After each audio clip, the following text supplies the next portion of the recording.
77వ గణతంత్ర దినోత్సవ వేడుకలకు ఢిల్లీలోని కర్తవ్య పథ్ ముస్తాబైంది. గత ఏడాది కంటే ఈసారి భారీగా వేడుకలు నిర్వహిస్తోంది కేంద్రం. రిపబ్లిక్ డే వేడుకల ప్రదర్శనలో 30 శకటాలు ఉన్నాయి. వివిధ రాష్ట్రాలు, కేంద్రపాలిత ప్రాంతాలకు చెందిన 17 శకటాలు ఉండగా కేంద్ర మంత్రిత్వ శాఖలు, విభాగాలు, సేవలకు చెందిన 13 శకటాలు ఉన్నాయి.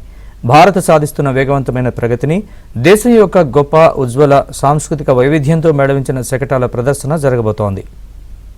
77వ గణతంత్ర దినోత్సవ వేడుకలకు కర్తవ్య పథ్ ముస్తాబైంది. అత్యంత ఘనంగా ఈ ఏడాది గణతంత్ర దినోత్సవ వేడుకలను కేంద్ర ప్రభుత్వం నిర్వహిస్తుంది. దేశ గౌరవం, సంస్కృతి సమ్మేళనాల వైవిధ్యంగా ఈ వేడుకలు ఉండబోతున్నాయి. కర్తవ్య పథ్లో నిర్వహించే గణతంత్ర దినోత్సవ వేడుకలపై ఏబిఎన్ ప్రత్యేక కథనం. Watch the story.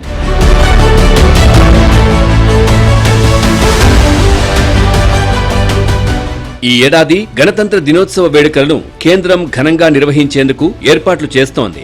ఈ కార్యక్రమాలకు యూరోపియన్ కౌన్సిల్ అధ్యక్షుడు ఆంటోనియో కోస్టా, యూరోపియన్ కమిషన్ అధ్యక్షురాలు ఉర్సుల్లా వాన్ డెర్ లెయోన్ ముఖ్య అతిథులుగా హాజరవుతున్నారు. రిపబ్లిక్ డే వేడుకల్లో దాదాపు 2500 మంది కళాకారులు సాంస్కృతిక ప్రదర్శనలను ప్రదర్శించనున్నారు. ఈ పరేడ్లో 6050 మంది సైనిక సిబ్బంది పాల్గొంటున్నారు. భైరవ్ బెటాలియన్, శక్తి బాన్ రేంజిమెంట్తో పాటు లడాక్ స్కౌట్స్ కూడా తొలిసారిగా పరేడ్లో పాల్గొంటున్నాయి. అలాగే జాన్ స్కార్ పోనిల్, బ్యాక్ట్రియాన్ ఒంటెలు కూడా తొలిసారిగా ఈ పరేడ్లో సందడి చేయనున్నాయి.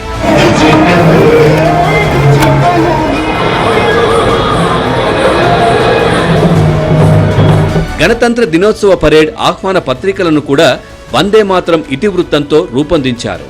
కర్తవ్య పథ్ గ్యాలరీలో వందే మాతరం పద్యాల చిత్రాలను కూడా ప్రదర్శించనున్నారు. వివిధ రంగాలకు చెందిన సుమారు 10,000 మంది ప్రజలు ప్రత్యేక అతిథులుగా ఈ పరేడ్కు హాజరు కానున్నారు. వీరిలో రైతులు, శాస్త్రవేత్తలు, పారిశ్రామికవేత్తలు, విద్యార్థులు, క్రీడాకారులు, మహిళా స్వయం సహాయక బృందాల సభ్యులు, కళాకారులు, కార్మికులు, స్వచ్ఛంద సేవకులు, వివిధ ప్రభుత్వ పథకాల లబ్ధిదారులు ఉన్నారు.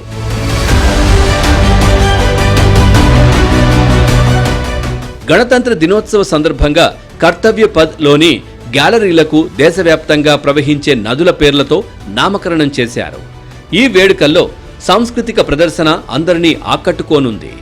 ఈ ఏడాది సుమారు 2500 మంది సాంస్కృతిక కళాకారులు ప్రదర్శన ఇవ్వనున్నారు. ప్రధానంగా స్వాతంత్ర్య మంత్రం, వందే మాతరం, శ్రేయస్సు మంత్రం, ఆత్మనిర్భర్ భారత్ ఇతివృత్తంతో ప్రదర్శన ఉండనుంది. ఈ బృందానికి సంగీత దర్శకుడిగా ఎంఎం కీరవాణి అరుదైన అవకాశాన్ని సాధించారు.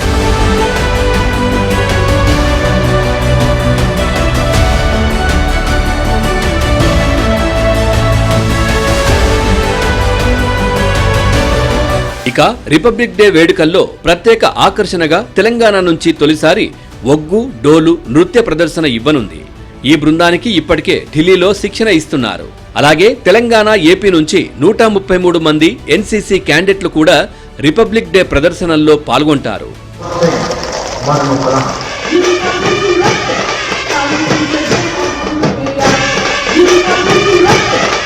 కర్తవ్య పథ్లో జరిగే గణతంత్ర దినోత్సవ వేడుకలు వందే మాతరం 150 సంవత్సరాలు భారతదేశ సైనిక శక్తి, సాంస్కృతిక వైవిధ్యాల కలయికతో అద్భుత సమ్మేళనంగా ఉండనుంది. గతేడాది ఏప్రిల్లో జమ్మూ కాశ్మీర్లోని పహల్గామ్ దాడి తర్వాత పాకిస్తాన్, పాక్ ఆక్రమిత కాశ్మీర్లో ఉగ్రవాద శిబిరాలపై భారత్ జరిపిన ఆపరేషన్ సింధూర్ తర్వాత ఇది మొదటి గణతంత్ర దినోత్సవ పెరేడ్ కానుంది.